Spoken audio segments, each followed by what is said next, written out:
Robert England here, a.k.a. Freddy Krueger, and you should be listening to Don't Go Out There Horror Movie Podcast. Don't go out there. Don't answer the door. Don't go near Elm Street. Don't look out the window. That's what Wes Craven did. And you know who he saw? Freddy Krueger. Check out Don't Go Out There Horror Movie Podcast.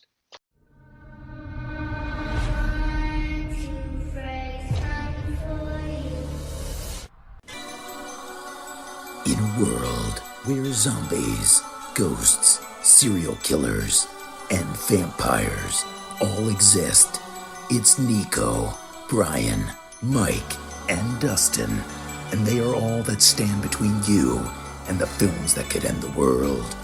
Welcome to the Don't Go Out There Horror Movie Welcome back, Podcast. everybody, to the Don't Go Out There Horror Movie Podcast. Just want to thank all of our fans and listeners. We really appreciate all support. You guys are awesome. Before we get into tonight's film review, I just want to give a quick shout out to our website, don'tgooutthere.com.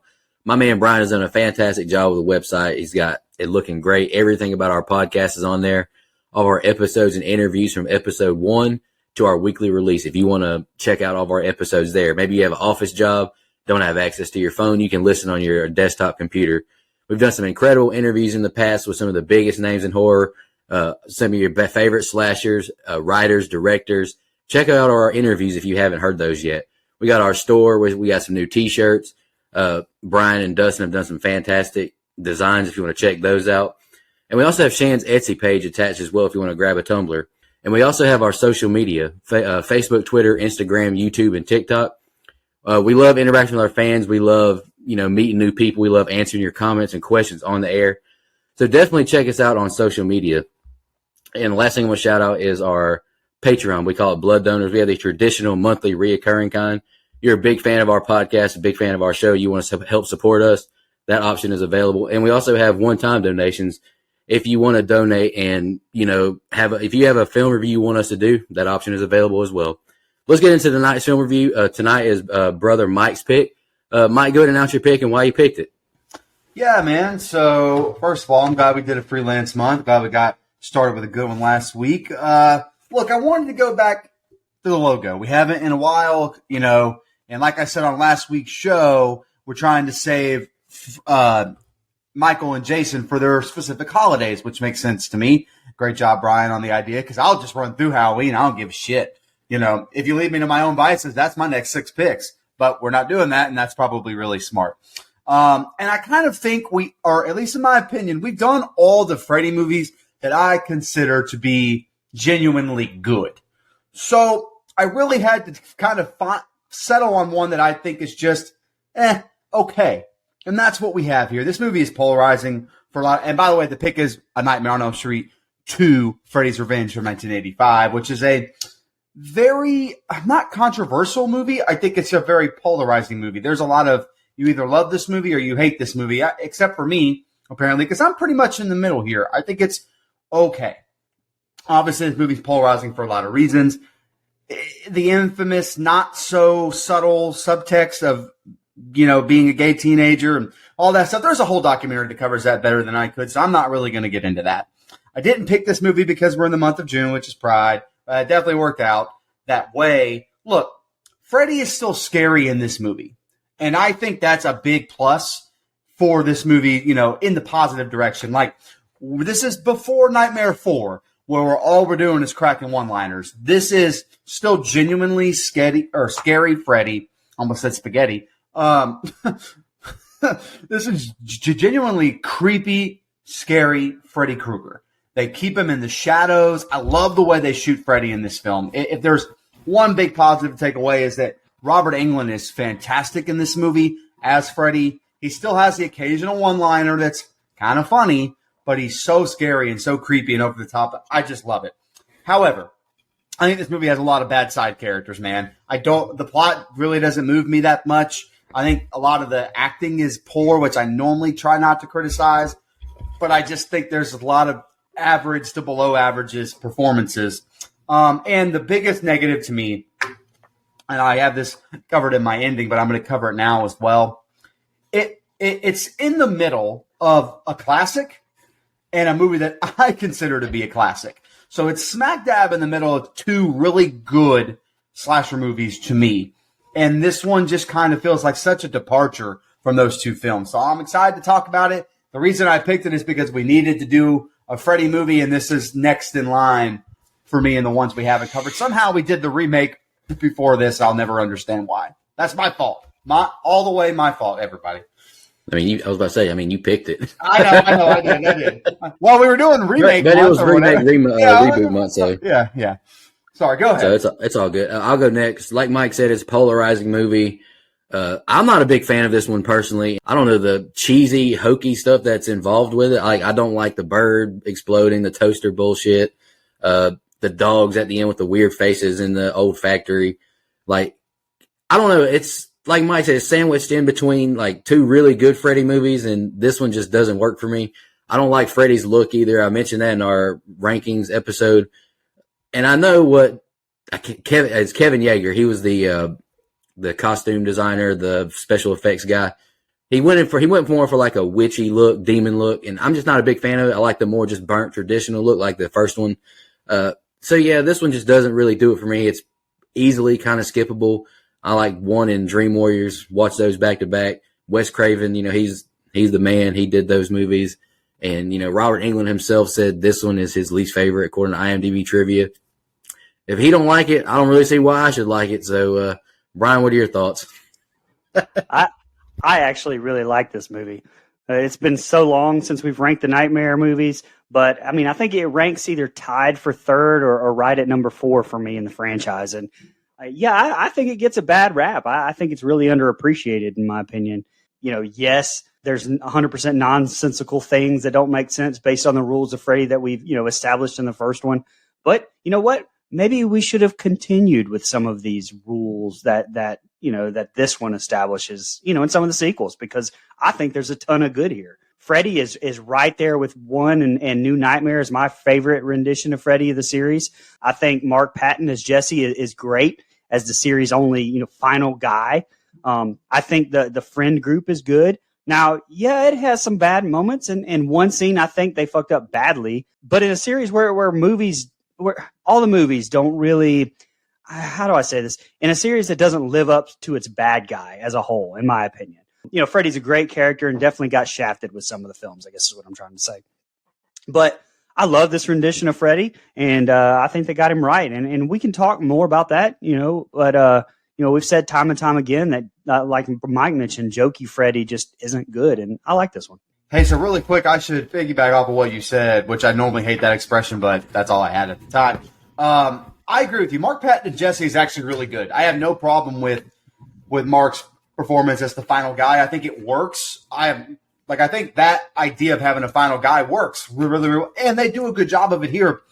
It's the story, I think, where my issue goes. And honestly, Brian, it's probably not fair just because this really is all the way 80s movie slasher cheese.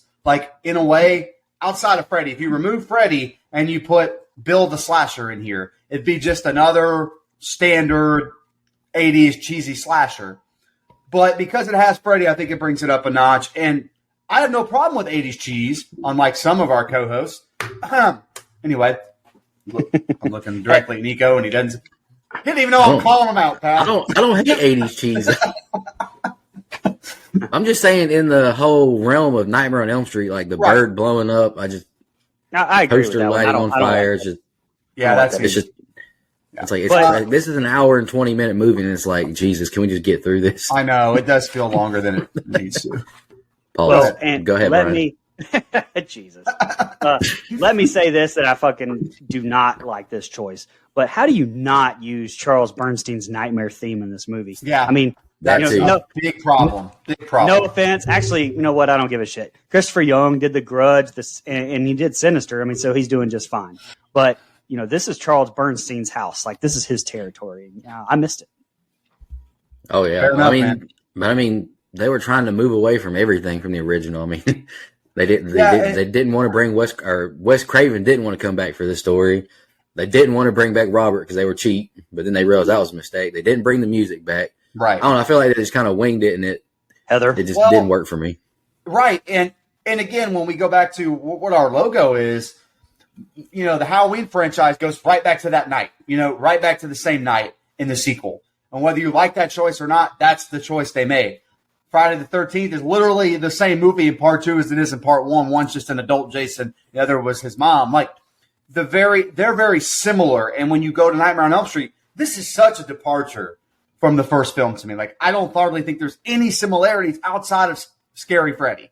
And the fact that they lived in Nancy's house, which doesn't look like Nancy's house to me. I know it's like it kind of does and it kind of doesn't. Like, I don't know. But they go so far away. And I think with the benefit of hindsight, it's a little unfair because they go back to the same formula from 1 a little bit in Nightmare on Elm Street Part 3. So, like, this is just an oddball follow-up to a classic. I think that's why, even Child's Play. Child's Play 2 is almost the same damn movie as Child's Play 1. So, again, we have a lot of that in our horror franchises, and this was very unique in the sense that that's not the case.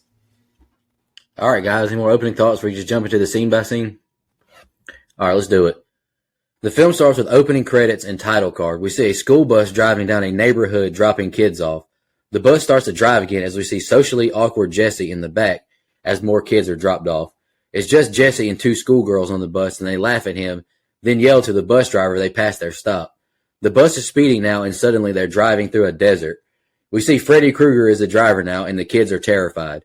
The ground beneath the bus caves into the earth, and we see the bus propped on like 2 spike pieces, looking pieces of land. Freddy stands up, and the bus begins to rock back and forth as the kids move to the back. Freddy slashes at them, and we see Miss Walsh cutting a tomato, and we hear Jesse scream. She tells his little sister he was having a bad dream. Jesse gets out of bed sweaty as fuck in his unpacked bedroom. Jesse is yelled at by his dad. He wants his room cleaned up. No more promises. Miss Walsh asks if he's okay. He says it's real hot and can't sleep well. Dad says it just needs Freon, because Dad's always know how to fix everything. Jesse is scared when he sees his sister with long fingernails. Lisa rings the doorbell, and she and Jesse head to school in his piece of junk car. We're on the baseball field now, and Grady is up to bat. Jesse catches a baseball to the head when he's distracted staring at Lisa. Coach asks if he's okay and says to pay attention next time. Jesse tags Grady out, and the two begin to wrestle. Coach breaks it up and makes him assume the position. They're doing planks now as punishment. Grady tells Jesse Coach gets off punishing them. He goes to S&M bars and is attracted to guys like Jesse. He asks if he's having sex with Lisa. The two have no beef with each other, though. They're in the locker room now, and Grady tells Jesse about the history of the Elm Street house. Jesse doesn't believe him. Back home now, and Jesse can't sleep. He goes downstairs to the fridge, and a drink falls on the floor, making a mess. He looks out the window, seeing something, and heads outside. He sees Freddy reaching into a furnace and immediately walks away. He goes back inside the house and looks into the basement. He sees a shadow walk past, and he yells for Dad. The door is pulled open, and Jesse runs into Freddy. He grabs Jesse and says he needs him. We got special work to do here, you and me. You've got the body, I've got the brain, as he pulls his scalp off. Jesse screams and Freddy laughs. Jesse wakes up in a fright as his parents check on him. He says he's fine, just a bad dream. Back in school, Jesse is nodding off as a heart is put on the teacher's desk. Grady laughs at him sleeping as we see a snake crawl on his shoulder and constrict him. Jesse screams and the professor takes the snake from him, humiliating him. Jesse shoots a bird at Grady as they laugh it off. Lisa is in the pool and her mom says Jesse is calling for her. Jesse tries to leave the house, but his dad says he has to stay and unpack his room. Jesse turns on music, puts on shades, and starts to unpack. He starts to dance, pelvic thrusting, as his mom and Lisa walk in. Mom leaves him, and this scene is funny. Mom leaves him and Lisa alone. Awkward conversation until she offers to help him clean up. Lisa finds a diary. It's from Nancy Thompson. She reads a passage about Nancy gawking over Glenn. Jesse reads from March 15th about her nightmares with Freddy. He grows concerned and says his name is Fred with the steel claws. Jesse is visibly scared, and he tells her about Grady, what he said about the girl who lived here. Jesse gets up and he turns on his melted lamp. He says his home room is melting. He exits his room and goes into the basement.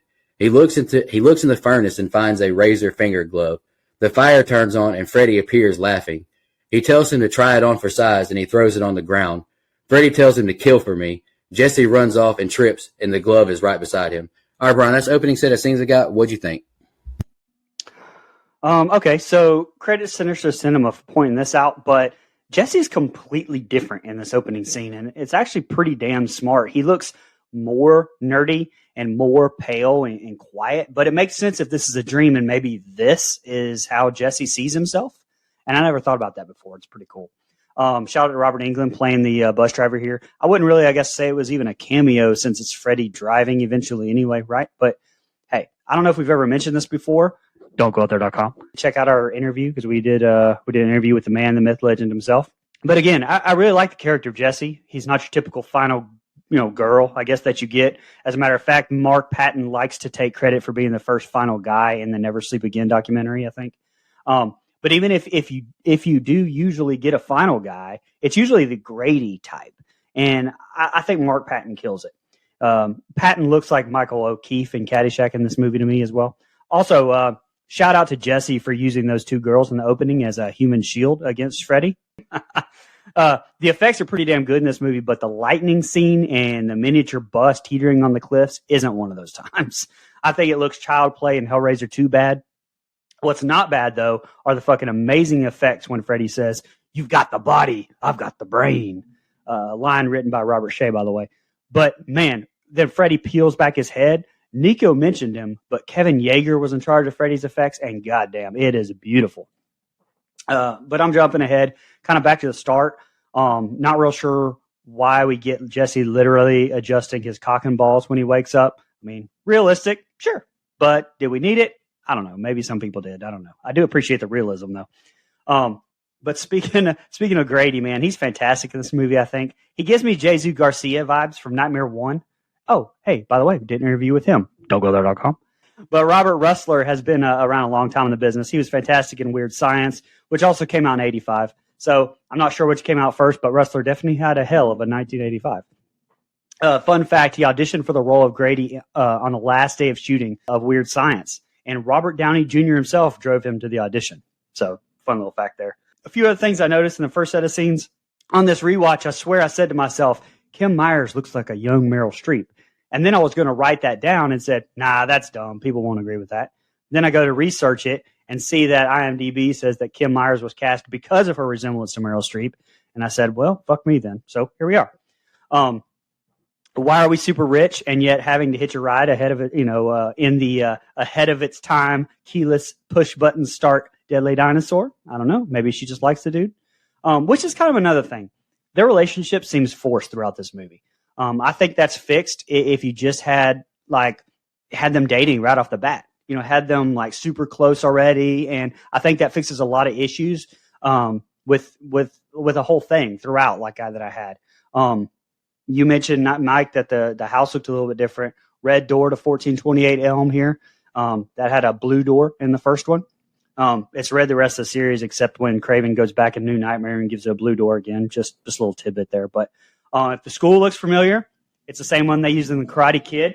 And speaking of, school should still be like this. I mean, dude taking a softball to the face. Grady just getting, he's just taking a standing double, by the way. Gym teacher telling him to fucking pay attention next time. Grady getting in a pickle for no reason at all when it's hit literally right in front of him. No suspension for fighting, just planks until you nearly die. Snakes apparently just crawling on students. That's good shit right there. Bring that back.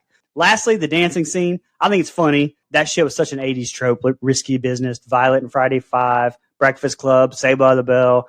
I think it's fucking great. All right. So the first thing I have to know, and again, I try not to critique acting in a film, but the acting on the bus here is horrendous, man. It really takes me out of what I think is a fun open. I think it's a fun scene. Freddy driving the bus, I think, is a really good way to kind of kick off this movie. Again, genuine departure from the first movie here with this scene, because it's a little over the top of, like I said, a little 80s cheese, but I like parts of it. I think the ground opening up all the way with the little bus still on stilts is what it looks like. I think it's really bad effects, but it's hilarious to me, so I enjoy it for that. I will say Freddy just looks terrifying in this movie. He looks terrifying in the first one, and he's really, really close to the same kind of makeup here, so I think it looks really good. It hadn't gone that full bubblegum, that chewed bubblegum look that we get later on in the series. This still looks like a man with burnt skin, and it's genuinely scary. I love the way they use red lighting in this film. I think it works perfect. I just want to say, starting out here with our man Jesse, thank God we outlawed tidy whities. At least I hope so. So if one of my co-hosts are wearing tidy whities right now, shame on you. I think that's ridiculous. Let's get out of 1985 here. Fu Manchu's is a really clever ass name for a cereal. Like, that is an awesome name. I forgot that this was in here. I wish that was a real cereal. I do like the fact that it's 1985. So of course the guys play baseball, softball, and the girls are doing archery at PE. Can't have them, playing the same sport or playing sports together. Got to be doing different stuff. I find that a little dated. Look, I will say he got hit in the face. His coach was right though. Pay the fuck attention. Ball's coming your way. Stop daydreaming there in the field and catch the fucking ball. Put your hands up. That's what you're supposed to be there playing a sport. My favorite part, smoking in the classroom. These teachers in 1985, zero fucks given. Just out here lighting a Marlboro Red, smoking that pack. God, it just wouldn't go over today, even in a movie, I don't think. So I think it's hilarious that we get it here. But you know what? I say, let's go. Bring back freedom of choice. Smoke in the classroom if you got them. Just kidding. Don't do that. Now, I don't like this introduction of Freddy all that much. It's just not near as scary as the first one that we get. Like, you got to think the open of the first one is iconic. The way we get the gloves across the pipe, the music, and you don't have any of that here. It's not my favorite introduction of Freddy. I like the fact that you got the body, I got the break. Like, that scene's great. Love the effects in that, where he rips it off. Like, I think that's awesome. But, it's just not my favorite way to do it. I do like the fact that the biology teacher just whips out a heart on the table. It's incredible. I wish my science teacher had done that back in the day. It would have freaked people out. I will say, if you put a snake on me while I fall asleep in class, I'm not taking it like Jesse did. I'm whipping your ass. I can tell you that right now. We are fighting in the middle of biology lab. I don't give a shit.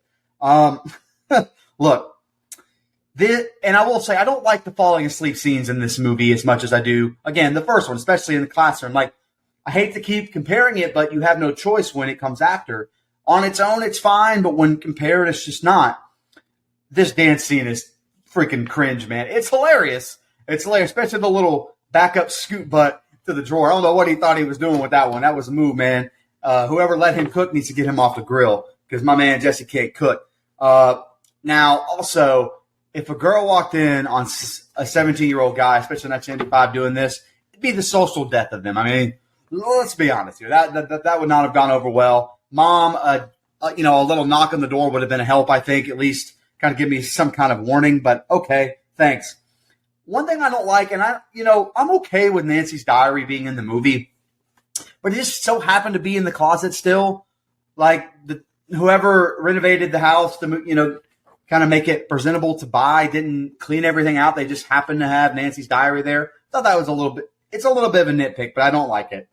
And again, I like the scene. We get a little exposition dump, which I think, I need characters to acknowledge the fact that stuff's happening in this house and not just kind of forget about it. So I like the exposition dump there. And last thing, they keep Freddy in the shadows in this movie so much, in the dark, the way they use lighting to kind of protect him, still make him look scary. I think it's done really, really well, especially at the end of this set of scenes.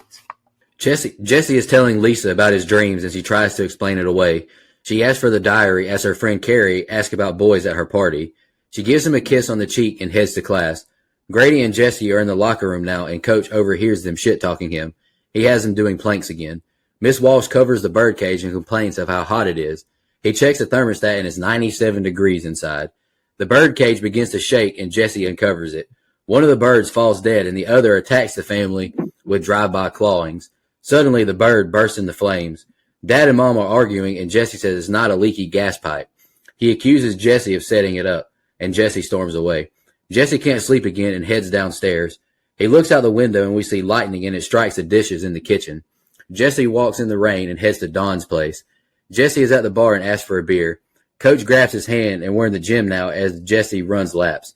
Jesse takes a shower and Coach hears a noise and goes to investigate. He sees the tennis rackets begin to tear and balls falling off the shelf. The cabinets begin to shake.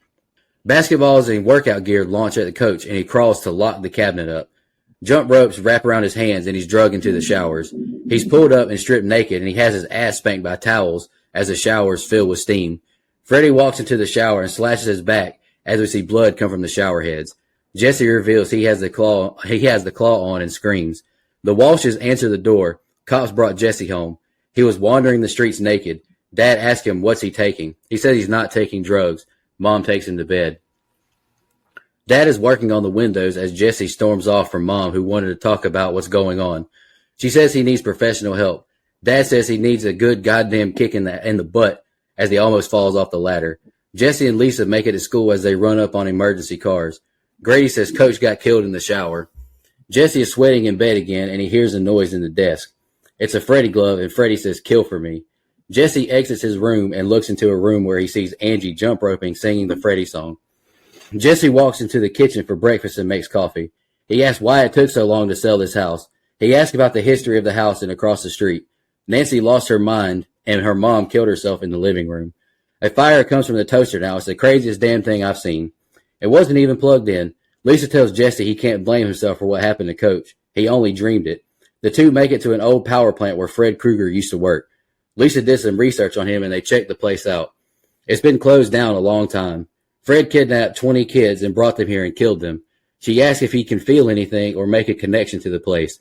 She tells him to concentrate. Jesse walks to an old steel cabinet and opens it. Just a mouse.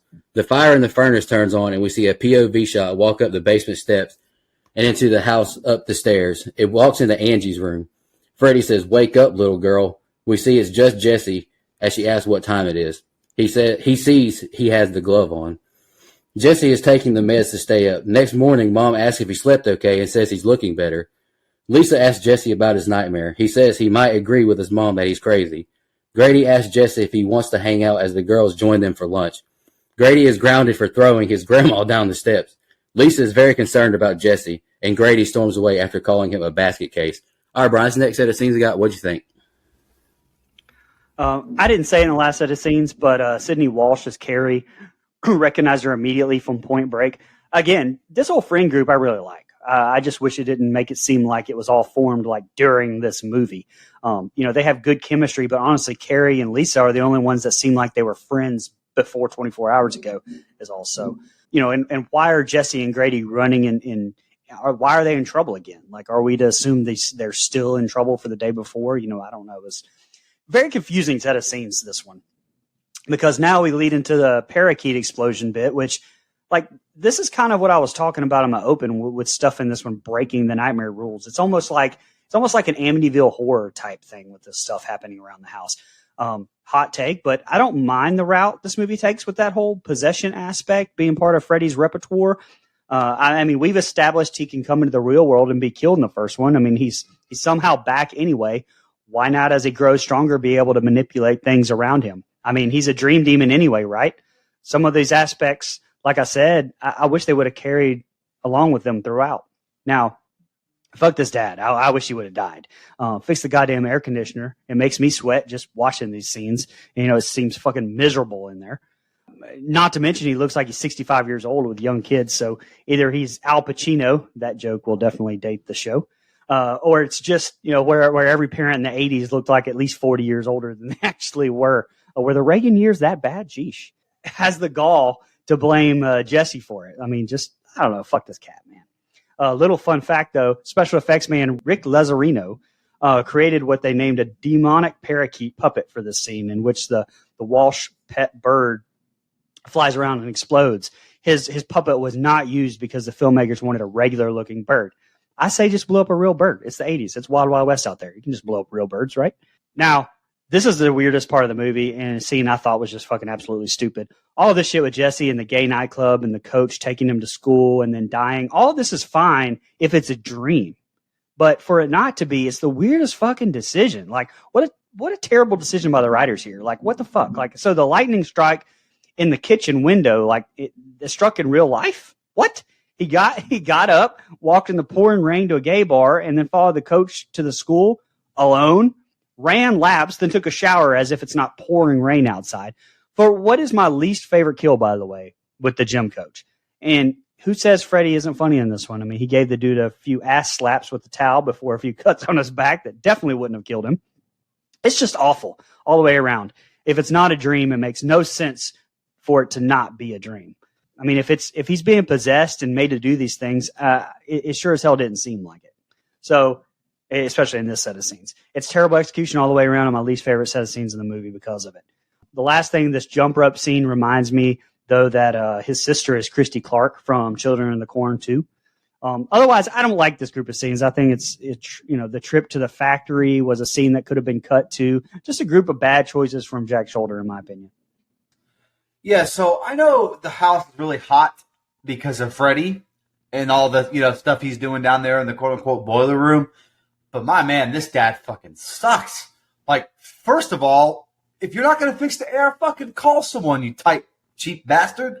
Fucking get someone to come in there and fix the air. 97 is crossing the goddamn line, everybody.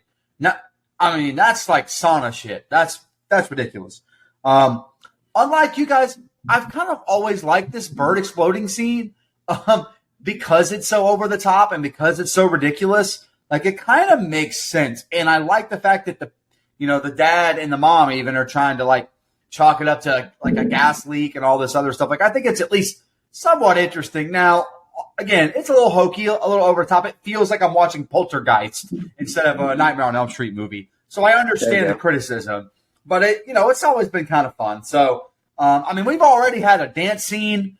We've had, scratching dick and balls. We've had tidy white. So, the shark has been jumped. So why not, a scene right out of the birds? I don't care.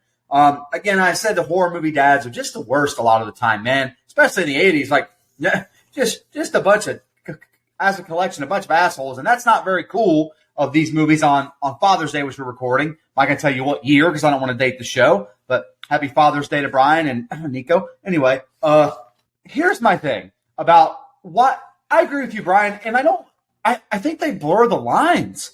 I know it's not a dream, but it feels like one when you're watching it, and they never specify if it was what. And I know the coach ends up dead, and that's fine, but they never come out specifically say you walk to this game. Like, yes, he did. He clearly did. But like, while you're watching it is what I mean. After the fact, they kind of get away from it. But while you're watching, I'm like, well, what am I watching? Did he fall asleep? Is that why he's walking into this gay bar? So when people say this movie has subtext of, being gay, this is not subtext. This is a gay bar where this coach clearly likes underage boys. I mean, they make that pretty clear in the opening set of scenes about how, weird the coach is. So first of all, I'm glad the coach dies. I think that's fine. I don't mind the kill as much as you do. What I will say is I find it super ironic that Freddy Krueger is killing a pedophile himself. Okay, sure, man.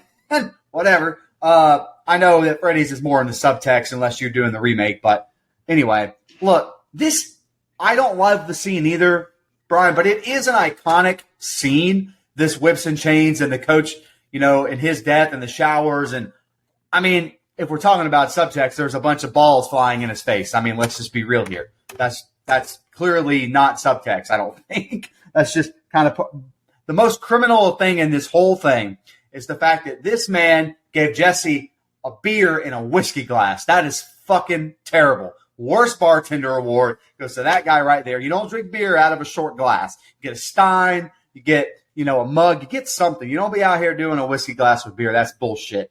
If Dustin was on the show, I'm sure he'd back me up. But look, one thing I don't like is the parents' reaction to Jesse coming home. No one worried that their son was just naked in the middle of the night. Like, I know they tried to blame drugs, but like, I feel like I would have reacted way differently than this mom did. Like, I don't know, man. He come home, brought by the police in a towel, and the mom's like, it's okay if you just go to bed. We'll talk about it later. No, man. I want to know why the fuck you were naked in the middle of the street in the middle of the night in this weather. No, man. Not what we do. I will say, I don't know what age the sister is supposed to be here, but she looks way older than what I normally imagine those Freddy jump rope girls to be. So like, it's a nitpick, but I'm like, you look more like you're 11 and not 5. Like, so I don't know exactly what the age is supposed to be for those girls. I will say they have a really cool shot here where it's a panning shot that goes all the way around the house. Like, I think that's a really cool shot that they got. I can't, like, if you've never seen it and you're listening again, why? But if you've never seen it, go back and watch the shot. I think you'll know what I'm talking about. But I like that this is how so last thing. I like that they use the glove the way they use the glove. The glove is almost like a metaphor for a metamorphosis for Jesse. Wherever the glove is, Freddy's there. It's almost like a little bit of a key into Freddy's universe. That's how they use the glove. I like that. And I think that's a really good point there. And I like that we're showing changes in Jesse, the character, slowly. It doesn't happen like stupid fast, but I like that we're showing Jesse. Finally, this is starting to wear on him, all this Freddy stuff. And actually, the last thing, a PSA, and this is going out to my man Grady. Don't fucking talk with your goddamn mouth full. That shit is disgusting. I don't care what anybody says. Thank you. All right, Lisa's dad is grilling for everyone at the party. Lisa's mom tells Dad it's time for bed. He tells Lisa 12:30 and the party's over. Jesse goes to the changing room and Lisa asks to please let her in to talk. He says he's going to leave. He's not into this, but she wants to help him. He says he feels like he's losing his mind and afraid to go to sleep or stay awake. She says they'll stay up all night long. Nothing will happen to him. She leans in and they share a kiss. They start to make out and the other kids turn on music and break out the beer and jump in the pool. It's getting steamy with Jesse and Lisa until Freddy's tongue comes out of his mouth. He panics and puts his shoes on. She asks what's wrong, but he storms out and she's very frustrated. Jesse is in Grady's room now and wakes him up. He tells him he's in trouble and he needs to stay here tonight. Jesse says he killed Coach, not him, but something inside him. Grady says he's losing it. Grady says he believes he's had scary dreams. I'm in trouble and I need you to help me. He asks, what do you want me to do? Just watch me and if anything weird starts to happen, wake me up. Don't let me leave. Lisa tells Carrie she feels like she needs to go see him. She leaves the party as Grady flips through the channels. Jesse's asleep on the chair as Grady goes to sleep. Jesse wakes up and yells for Grady. It's starting to happen again. Jesse has razors come out his fingers and his skin splits as we see the sweater underneath. Grady tries to leave the room but can't. He calls for his dad as Jesse falls to the floor. Freddy emerges from Jesse's body. Grady's parents can't get the door open as Freddy walks up to Grady, choking him. He stabs through his body and through the door, stabbing him and slicing him, killing him. He waves goodbye as we see Jesse again. He cries seeing Grady's dead body. You son of a bitch, you killed him, as he throws the glove into the mirror. The cops try to break the door down and Jesse climbs out the window. Back to the party and Jesse walks in Lisa's house all bloody. He says he killed Grady and Coach. I'm so scared, he's inside me. He says Fred Krueger wants to take him again. He owns me. A girl asks for the pool temperature to be turned down as the hot dogs all ignite. The beer cans begin to explode. Lisa reads Jesse a passage from Nancy. We see the locks locked and Lisa's parents' door closed. Nancy wasn't crazy. It happened. You gotta fight him. Jesse says for Lisa to get out as the doors and windows lock. Lisa tells him to fight it as the fish tank explodes and the lights explode over the pool. Freddy stands up and attacks Lisa. She runs away but the door won't open. Freddy gets her to the ground and bites her leg.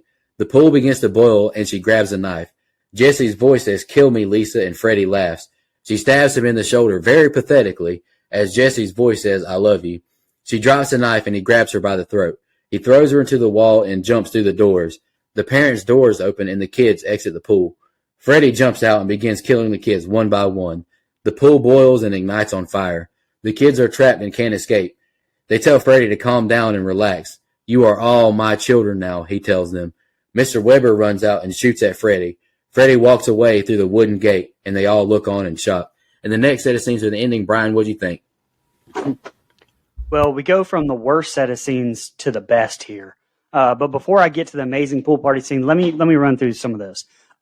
Lisa's dad sporting the grilling apron and the chef's hat. Could you be any more my idol here?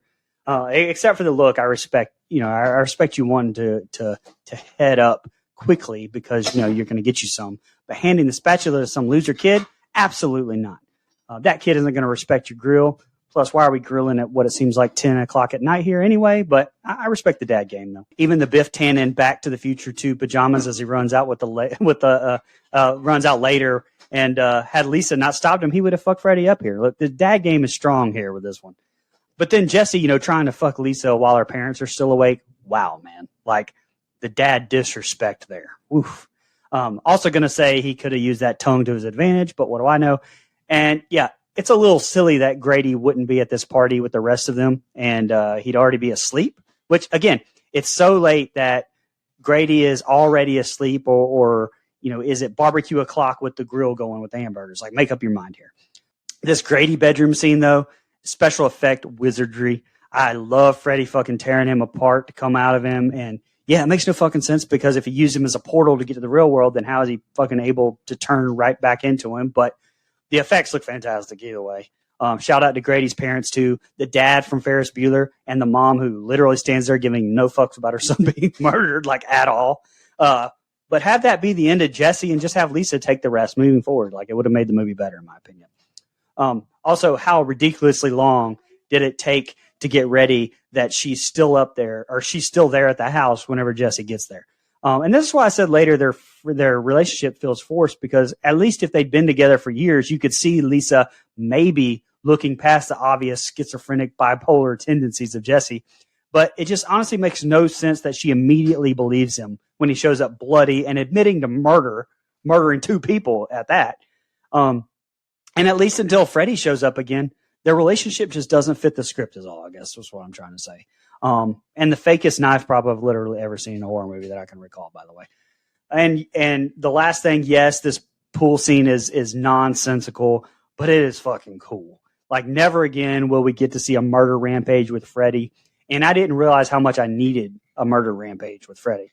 Like, we get people boiling to death. We get the mob killing its own. We get stabs to the stomach. We get a great throat slash.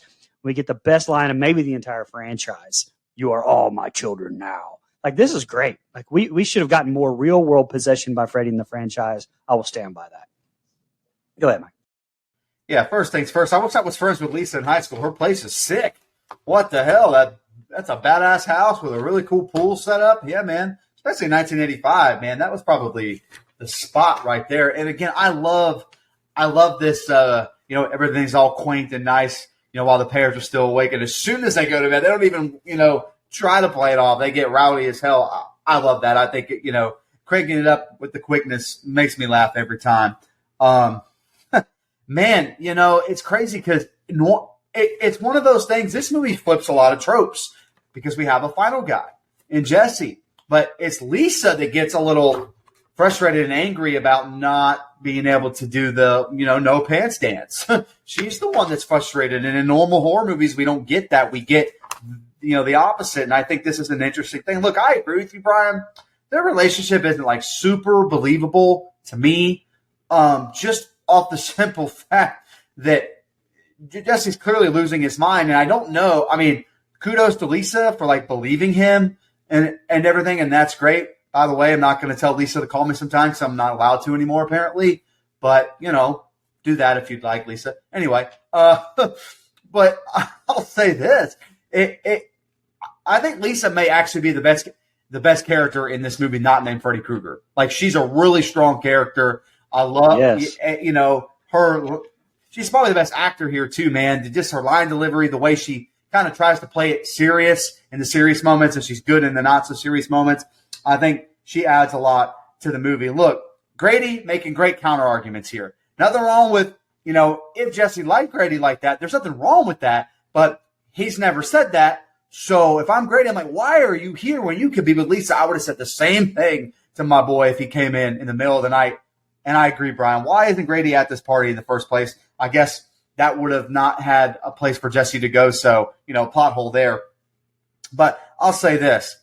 This Grady kill, spoiler, probably the only, good kill in the movie to me, outside of the boil. Like, somebody boiling alive. Like, this is like a throwback Nightmare on Elm Street kill. Probably the only one we get in this whole movie to me. And I think it's done really well. The effects look good. Very scary, very tense scene. And I think Mark Patton does a great job. His screaming, kind of mirroring a final girl scream, I think is fun. I know, the years following, he kind of got made fun of for it. But I think now we can go back and kind of appreciate the fact that he was able to scream that high of a pitch. I don't think I could do that. So I think it takes a lot of talent, and I thought it was a really good choice, actually.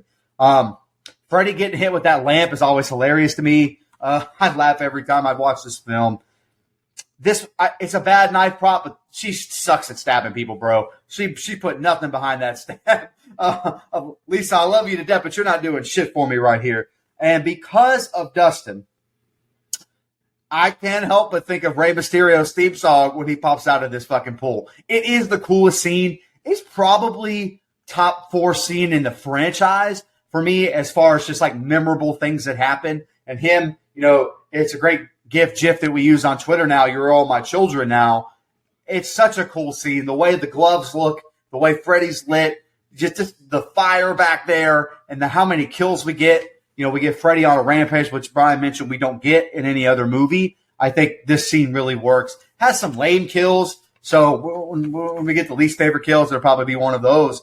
But I thoroughly enjoy this set of scenes because we're finally moving the story along. When I felt like the last set of scenes kind of just drug out a little bit. Before I go on, Mike, I was just going to agree with you. I think Lisa Kim Myers is the best actress in the movie, and I actually do kind of buy like how obsessed she is with Jesse. She's kind of a ride or die. It reminded me a little bit of Megan from Jason Lives. Like she just met Tommy that day, but she went all the way with him, and I appreciated it. Hey man, is she Jackie Kennedy ride or die or not? I mean, that's really what you got to ask me. Sorry. No, but I'm a big fan of Kim Myers, and I think we've reached out to her to come on the show. Hopefully she does, and it'd be nice to talk to her. It'd be really cool. But here's the ending. Lisa drives to the elk factory. She puts a piece of fabric on her bite wound, finally. She goes into the factory, but dogs with like baby doll faces snarl at her. She walks past them and heads upwards. We see Freddy's glove as he scrapes it along the guardrail. She burns her hand, and she shrieks in pain as she swats ants off her bite wound, but nothing actually happened. She climbs higher, and a demonic cat eats a mouse. I think that's what happened. Freddy appears and swipes at her. Come to me, Lisa. Jesse's dead, he says. I love you, Jesse, and Freddy freezes. He begins to bleed, and Lisa runs away.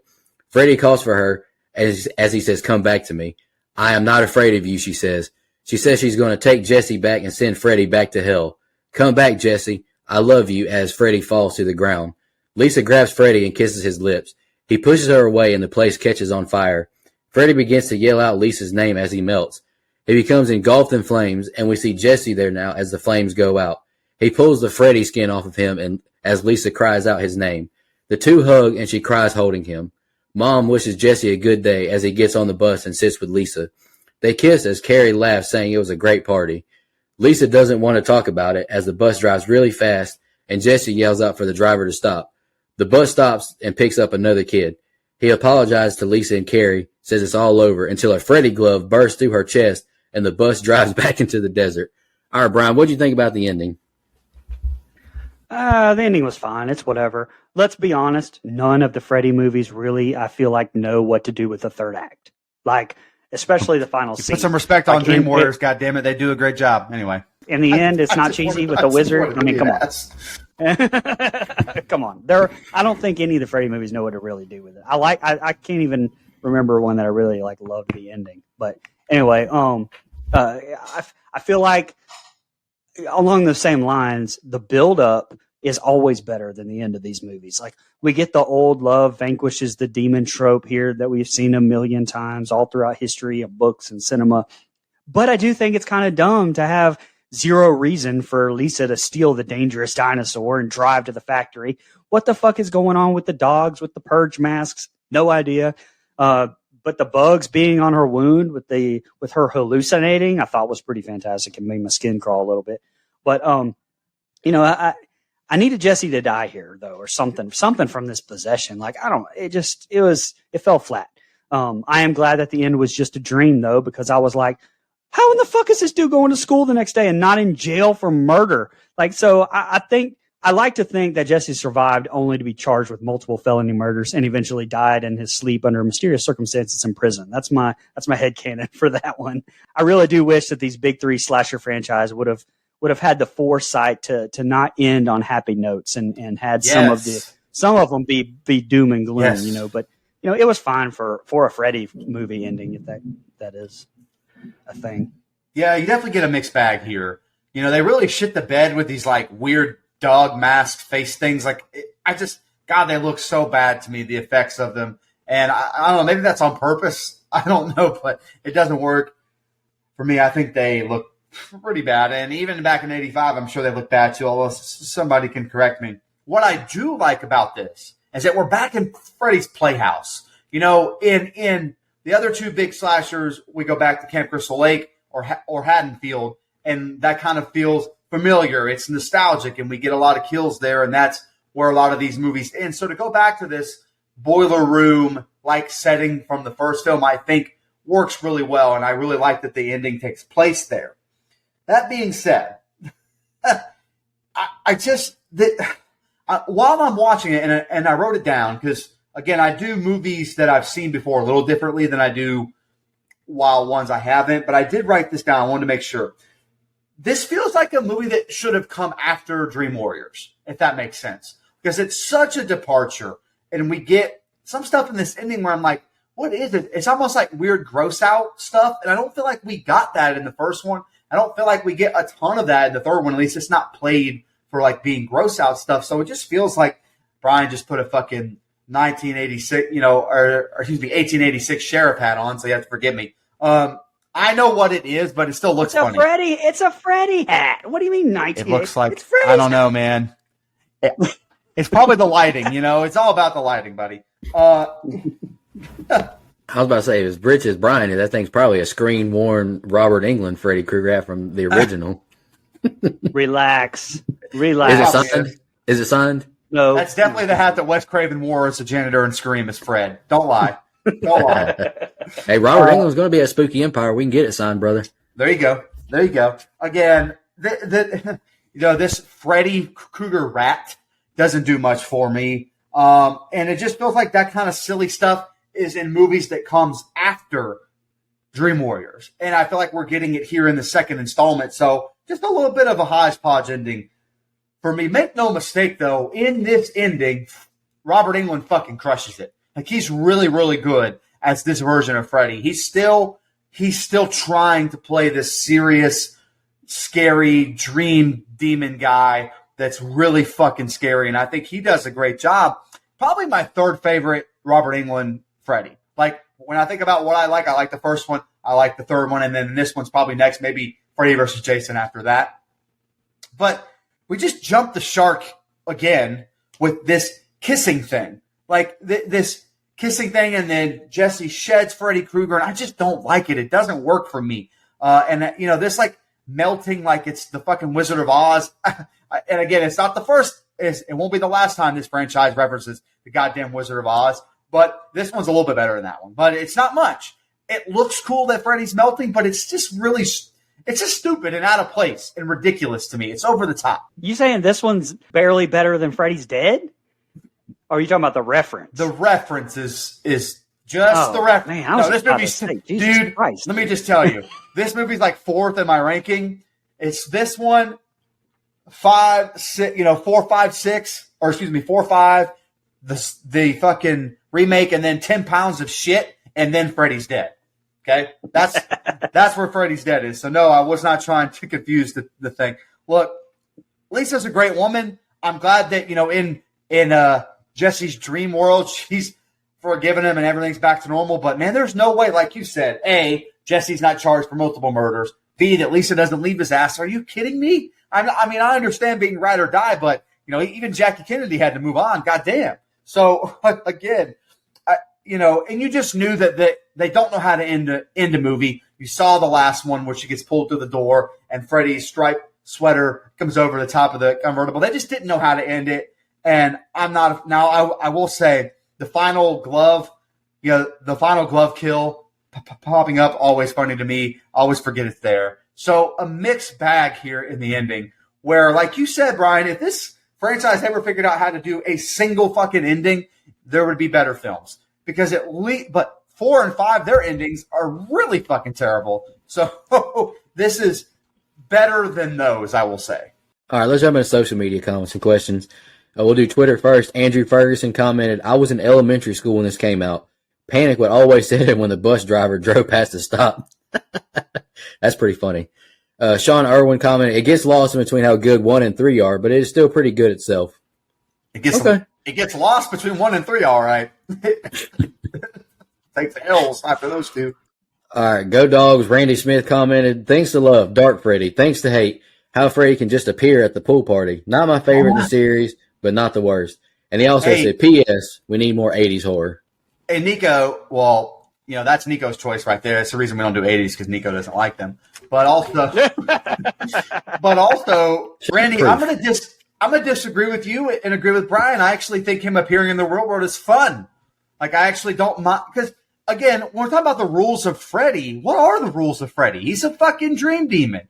He's got like, I know they established the lore in the first one, but after that, shit gets crazy. We don't have any rules for Freddy anymore. So I don't think it's a big deal personally. Yeah, and they didn't really establish a whole lot of rules in the first one. I mean, just the fact that you can bring him into the real world opens up so many doors 100%. Anyway. And all the rules that we're used to with Freddy, like, came later in the movies too. So, like, there's only the first one and then this whenever they made it. So, they were playing with stuff that I think, like you said, I think they should have continued. Mm-hmm. Well, let's jump over to Facebook now. Clayton J said, curious to see what everyone's favorite and least favorite kills will be. Just hang on, brother. We'll get there. Eric Doolittle comment, didn't love it, but glad you guys are doing it. Okay. Michelle Burns a comment, my least favorite, but it's still fun. Damn, you like least favorite? Whoa. Your least favorite? This is not as good as Freddy's Dead? Please comment below. Hey, if we were on YouTube, please hit the comment section, comment below. So please get back to us on that. I want that question answered. Is this movie not better than Freddy's Dead? If not, we need to have a discussion. That's all. Or 5. Yeah, 5's pretty bad too. Sorry. 5 is very bad. And my mom commented, Nightmare on Elm Street 2 is my least favorite as well. So Nico's mom, we got to have a discussion. Yeah. All right, and Jared Summers' last comment on Facebook says, did not care for this one at all with the trash emoji. Hey, I feel you, brother. Let's jump over to Instagram now. We just got a few comments. Jake Hambrick commented, honestly, I love this movie. I think this is my 3rd favorite Nightmare movie. Yeah. My favorite part is when he comes out of the dude's chest. I will say that is a cool scene. That is a cool scene. Absolutely. MStew41 commented, underrated classic that's entertaining as hell, minus the weak ending. And as my favorite Freddy portrayal. Where does this portrayal rank for you guys? I say 3rd, right behind 1 and 3. And I would say 3, 1, and then 2. Okay. I'm going to say, like I said at the beginning, I think it's either tied for 3rd or at 4th. And probably based on the number ranking that I'm going to get it, I'll put it at 4th behind 1, New Nightmare, 3, and then this one. It would probably be my 5th favorite portrayal, personally, just because I like Freddy vs. Jason 1, 3, and New Nightmare better. That's just me, though. Okay. Almost forget about New Nightmare, so yeah, that's fair. Like, I almost forget that New Nightmare is technically still Freddy Krueger, because it's not really Freddy Krueger, so, okay. Sorry. It's awesome. And Mike's got the brain twisting right now. All right, last comment we got on Instagram is from Optional 13th Ghost, which is a great username, and I appreciate it every time I see it. An interesting yet bizarre direction to take for the sequel to A Nightmare on Elm Street. Certainly not in the conversation my favorite entry in the franchise, but considering how off the rails it went, I'd say Freddy's Revenge is one of the better films. Also, it's nice to see Mark Patton finally getting his flowers. Absolutely. Okay, I agree with that. Yeah, he was panned. I mean, again, the whole documentary about it, but he was panned back in 1985, I think unfairly so, for sure. Oh, yeah. All right, let's jump into fun facts now. Brian, you got any? Yeah, I got a few here, so bear with me. First one, Michael J. Fox was considered for the role of Jesse Walsh, but was unable due to his commitments with Back to the Future and Teen Wolf. Gonna say I would have rather him do Back to the Future or Teen Wolf. Brad Pitt, John Stamos, Christian Slater all auditioned for the role of Jesse. John Stamos ended up playing a character named Jesse in Full House, of course. Had this film failed, New Line Cinema might not have survived. The movie hit big enough to finally give the studio some cash flow, and in the following years, New Line Cinema rode the Elm Street train. Like we said, it's the house that Freddy built. However, all was uncertain back when this film was being made. Apparently, Robert Shea, by the way, we interviewed his daughter on don'tgooutthere.com.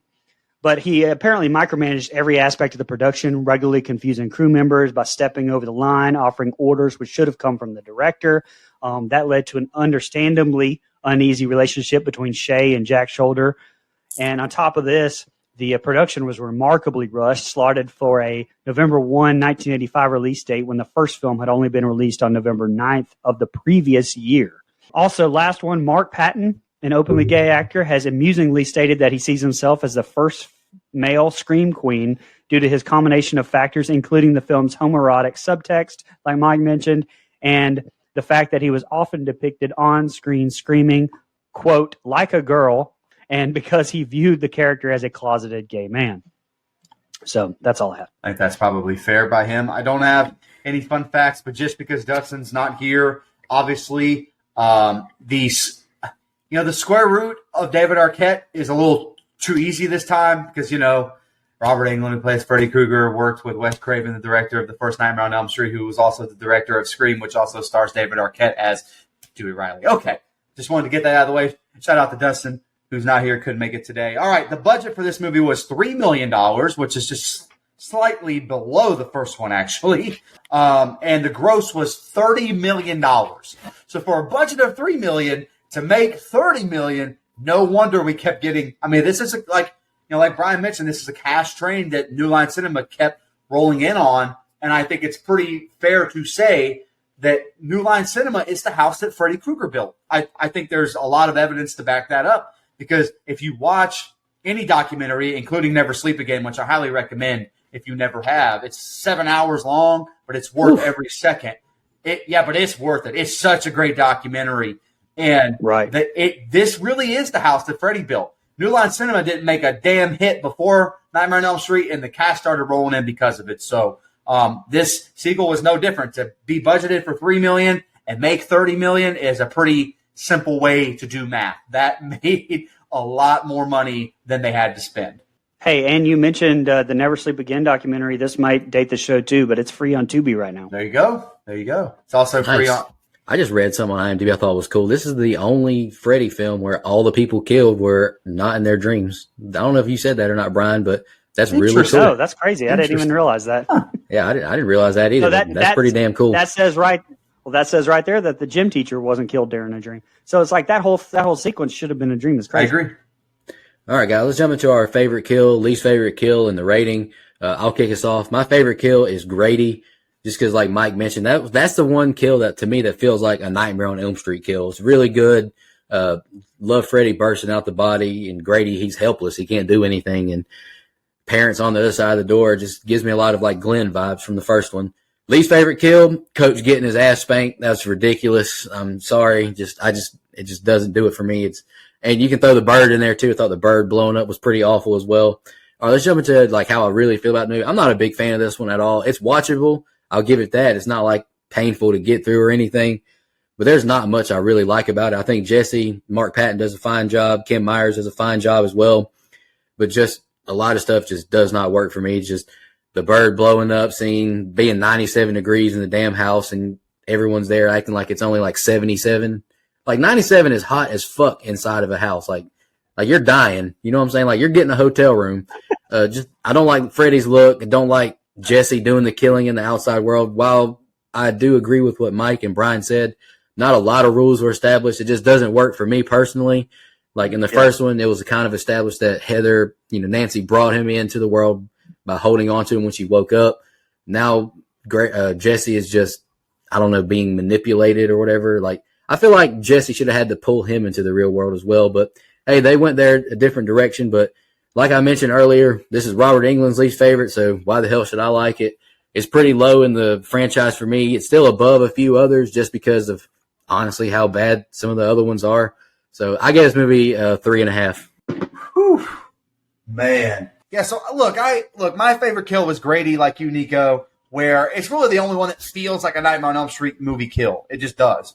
And I gotta say, this is probably the least creative group of kills in any Nightmare movie. Like the first one's got really fun kills. 3, 4, 5, even those really bad ones, at least they have creative kills. Whether they're good or not is almost irrelevant. That's just kind of what Nightmare does when you get to play within Freddy's sandbox. I expect more creative stuff, and I just don't think we got that here. My least favorite is any of the pool stabbings because, it's just stabs. And they're not like cool, fun stabs like Scream has sometimes, just, razor glove stabs. Okay. I have mixed feelings about this movie. It is a decent little horror movie on its own. But when the first one comes before it and then it's followed by 3 that I just truly love, I believe I gave 3 a 9.5. It just feels out of place. I appreciate it for being a little bit ahead of its time, the way it kind of touched on the subject of homosexuality, being closeted, being a gay teenager. That's all there in the subtext, and then the not-so subtext, like I've mentioned a couple times already. But sometimes, even in a 85-minute movie, I found this movie to be plodding along and feel like it's a little longer than it absolutely has to be. Robert Englund is great. At least there's other good acting, but a lot of it is suspect at best. Like, there's just some bad acting in here that kind of takes it down a notch for me. It's definitely not the worst entry in the franchise. I don't know where some people are getting that from. No offense to Nico's mom. I'm sure she's a great woman. I've never met her. But for her to say it's the worst movie in the franchise, to be kind of, we should sit down over some good, like, Nico, whatever your mom cooks really well, like just anything she wants to cook, we'll sit down over that, have it, we'll share a plate, and I'll try to convince her otherwise. Because, man, that's a tough thing to say. But anyway, this just isn't what I was looking for in a follow-up to what I think is a classic. But it's not bad. That's why I gave it a flat 6. Okay, guys, let me read Dustin's real quick. He said, by the way, shout out to him. He's not feeling good today. While I don't think this movie is perfect by any means, it's fun enough to call it one of my favorites in the franchise. I don't like how most of the rules from the original are ignored, but I can forgive that because the movie keeps me engaged. When we did our original 31 on 31 episode, don'tgothere.com, I had this one ranked 5th out of the Nightmare franchise, but looking back, I'd probably move it up a spot or two. That's not to say I don't love it, though. I give the movie a solid 6. Okay? My favorite kill was the first throat slash in the pool scene. Loved it. My least favorite kill, gym teacher. I thought it was fucking stupid as well. And I don't have a long closing, just super quick. By the way, we mentioned the Don't Sleep Again, Never Sleep Again documentary. Jesse's Lost Journals by Mark Patton. Check those out too. That's a really cool book. Some behind the scenes from Mark Patton there. Again, I think the movie is underrated, and I'm going to give it a 7.25. All right, guys, our score gives us a cumulative of 5.6875. And by God, IMDb is at a 5.4, so we're pretty damn close. Look at those fucking geniuses over there. Look at those guys. Come on. Like we don't know what we're doing. Really thank all of our blood donors. We really appreciate y'all. Camper Level Reoccurring, Clayton J., Nina, Michelle Mirza, Andrew Ferguson, the Horror Movie Crew Podcast, Alex Seligson, Eric Doolittle, Sean Irwin, Brian Samick, Trisha, and Kelsey Miller. Camp Counselor Reoccurring, Dennis Kennedy, Edwin Hernandez-Gunn, Joe Swinford, Jennifer Davis from the Too Close to Home Pod, Kylie Denise, all the way from Australia, Adrian Aiello, Jake Hambrick, Clay Moore, Karen, Matt Strickland, and Gail Kuntz. Really appreciate all of our blood donors. Y'all mean a lot to us. You take a big, big burden off of us. Can't stress that enough. Times are super hard economically right now, so any dollar you contribute makes a big difference. Next week is my pick. I'm bringing us back to this year, 2023. We really just haven't been doing a lot of like bonus episodes just because it's really hard schedule wise. So I'm picking Evil Dead Rise. I'm excited to review it. It's going to be fun. I think it's gotten a lot of positive feedback, and I'm excited to review it with the fellas. Y'all pray for Brian this week. Editing this show is going to be a bitch. And we thank all our fans and listeners for the support. Y'all have a good one. Just want to remind everybody.